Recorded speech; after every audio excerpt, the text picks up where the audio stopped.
CLC, I love you so much, and for both of our sakes, I won't be up here long. I am not built for two things, public speaking and long distance running. So, but when I found out as a young man, when your pastor asked you to do something, the response is yes, sir. So, man, God has just done so much for me in 40 years of life.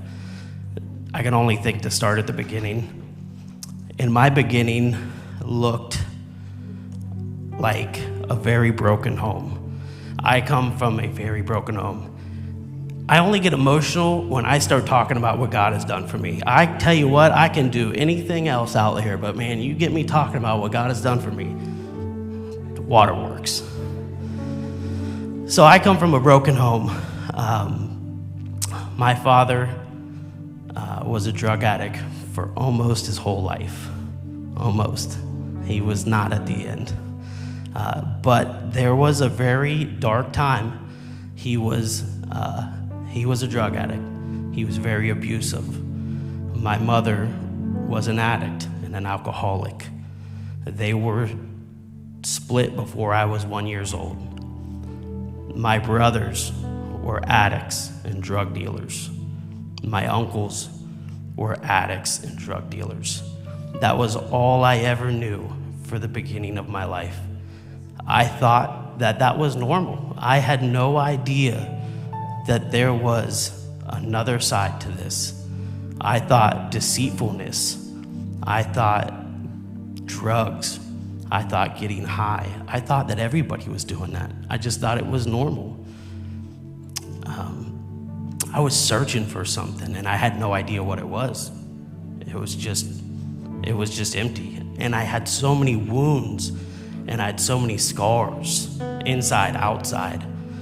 And God's perfect timing, my brother got arrested for selling drugs. I had never seen conventional punishment from my parents. It was always a little more aggressive. I had stolen a car.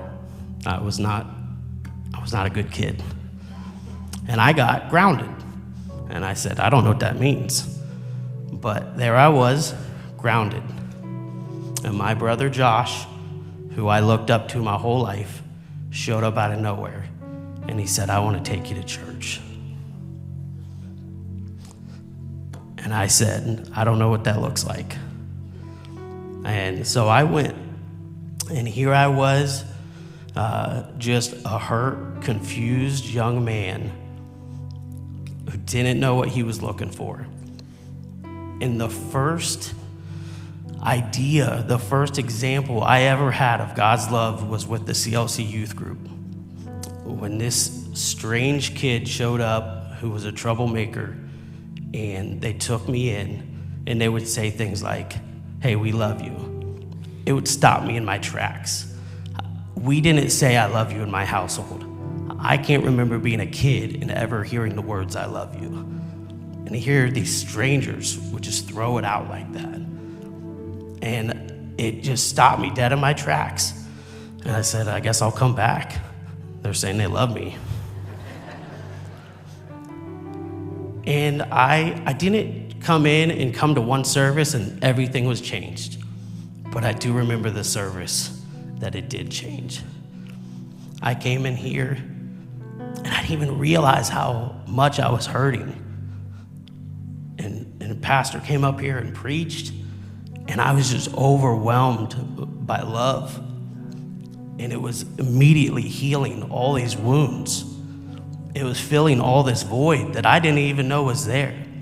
And I remembered coming up here and having people pray for me. And it was just, there wasn't a high, there wasn't a drink, there's nothing that can match it. It's unmatched. I was so overwhelmed, I went out and I sat on in the parking lot. I was out of breath, kind of like I am now. But I was so shooken up. And Steve Fife, young Steve Fife, not the old Steve Fife we know now, comes out there and he puts his arm around me. And he goes, I know, it's awesome, isn't it? He says, it's awesome. And that love that I experienced that night in an altar has altered the rest of my life. And I can tell you, from somebody who didn't know that they were chasing something, from somebody who was hurt and didn't know how to be healed, God's love does it all. God's love does it all.